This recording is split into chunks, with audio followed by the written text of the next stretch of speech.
의정부 일가족 사망 사건의 1차 부검 결과가 나왔습니다. 경찰은 남편이 딸과 아내를 살해하고 자살한 것으로 추정하고 있는데요.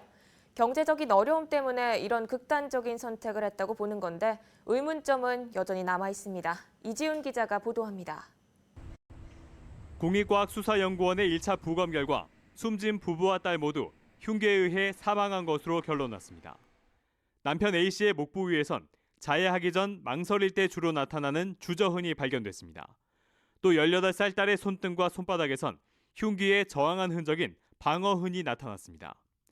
경찰은 이런 부검 결과를 토대로 남편이 딸과 아내를 살해하고 자살했을 가능성을 높게 보고 있습니다. 이웃들은 평소 불화하지 않았던 가족에게서 왜 이런 일이 일어나는지 이해가 안 간다는 반응입니다.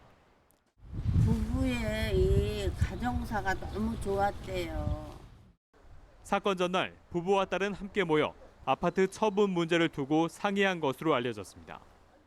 중학생 아들은 당시 세 식구가 이 문제를 의논하다가 서로 부둥켜 안고 울고 있었다고 진술했습니다. 경찰이 남편 A씨 소유의 아파트 등기부등본을 확인해 보니 두 건의 주택담보대출이 있었습니다.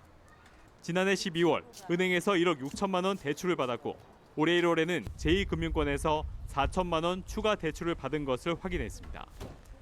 A씨는 7년 전부터 포천에서 공방을 운영하다 최근 들어 수급이 안 돼 경제적으로 어려움을 겪은 것으로 보입니다. 경찰은 A씨가 이런 현실을 비관해 극단적인 선택을 한 것으로 추정하고 있습니다. 담당 형사마저 이해가 가지 않는다고 말하는 부분입니다. 아들은 사건 당일 새벽 4시에 잠들어 오전 11시에 일어났고 그제야 세 식구의 시신을 발견했다고 말했습니다. 부부와 딸의 시신이 발견된 방은 아들이 자고 있던 방에서 불과 대여섯 걸음 떨어져 있습니다. 일가족 3명이 흉기에 찔려 죽었는데 아무 소리도 못 들었을까?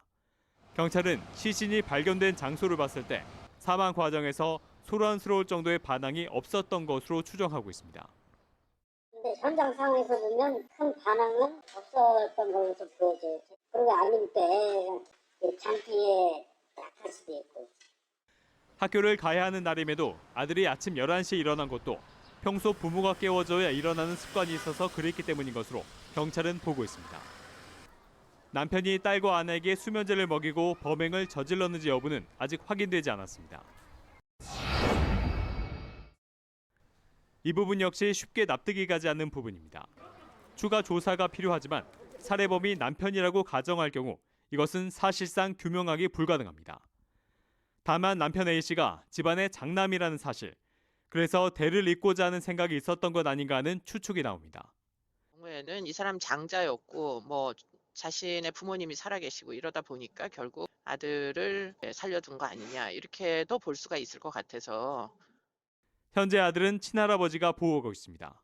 사건 충격으로 불안증을 호소하고 있어 경찰 조사를 강행하기 힘든 상황입니다. 경찰은 15살 아들에 대한 심리 상담을 지원하면서도 정확한 사건 경위를 파악하기 위해 추가 조사를 하겠다고 밝혔습니다. 힐로티비 뉴스 이지훈입니다.